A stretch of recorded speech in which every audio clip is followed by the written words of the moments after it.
Hello and welcome to the Education on Fire podcast. The place where we share creative and inspiring learning in our schools.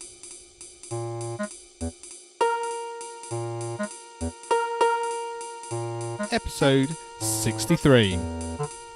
Hi, welcome back to the Education on Fire podcast. This is Mark Taylor here. Just wanted to come and just talk to you just for a few short minutes about the new direction for Education on Fire and some of the things that I've learnt from some of the great feedback that some of you have given me, and thank you so much for that.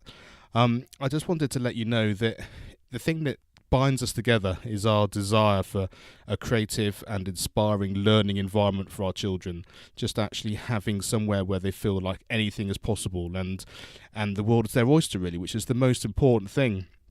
But what's been really interesting is that it's the diversity of people listening. It's not just teachers and head teachers in our schools. It's also lots of parents who are really keen on how their children are being taught and the environment of their schools, and also some of the great people in business in the education space who are creating some great products that are really giving our children the tools that they need to really express themselves in this sort of new modern era.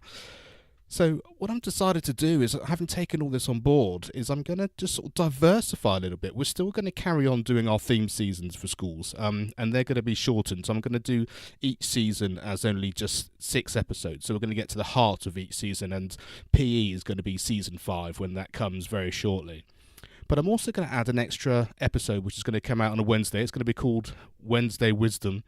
I'm going to interview people who are successful in their field about how school affected them, what they've learnt during their life, the most important things that as parents and educators, we can give that information to our children in a slightly different way rather than just through the curriculum at school, but just give them the opportunity to hear how people have managed to get and achieve their dreams with the school's help or without the school's help, and how their life experiences have really done that, and some of the key things of people they've met and some of the things they've read and listened to which have really changed their lives.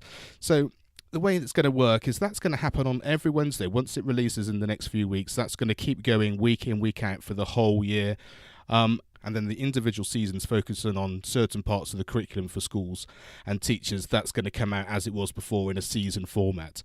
And I'd really like to know your feedback about when you start listening to these things, so that actually maybe what I'm going to do is I may split the podcast and have 2 separate podcasts that focus on each of those individually, or if you like the fact that they're both combined because of this key element in the middle of actually having the heart of our children's education and their well-being, and then wanting to be creative and inspired as part of it. Maybe having it together is a good idea. I'm hearing lots of things from lots of different people agreeing with that, as well as wanting it individually. So we'll see how that goes. So in the next few weeks, I'm going to release an episode a week of some recordings I've done from people who've got in contact with me and wanted to let me know what they're doing. That includes the Royal Opera House. I had a great conversation there about their learning and participation and how that fits into the Opera House as a whole. This week, I'm going to be releasing my conversation with Flora Barton from Cromarsh Gifford School about reduction of testing and planning and lots of verbal feedback, which is amazing. So we're going to have maybe 4 or 5 weeks of some of these recordings that I've done already, which really are just some great bits of information about learning, which are just there for you to have. And then as we go through those weeks, I'll do some extra episodes just to let you know exactly how the new format will then be released slightly later in the summer. So many thanks for listening. As always, if you want to get in touch, just mark@educationonfire.com. And press subscribe on your phone or your smartphone or however you listen to this podcast, and just make sure you keep up to date with everything that's going on. Thanks for listening. Thanks for listening to the Education on Fire podcast. For more information of each episode and to get in touch, go to educationonfire.com. Education is not the filling of a pail, but the lighting of a fire.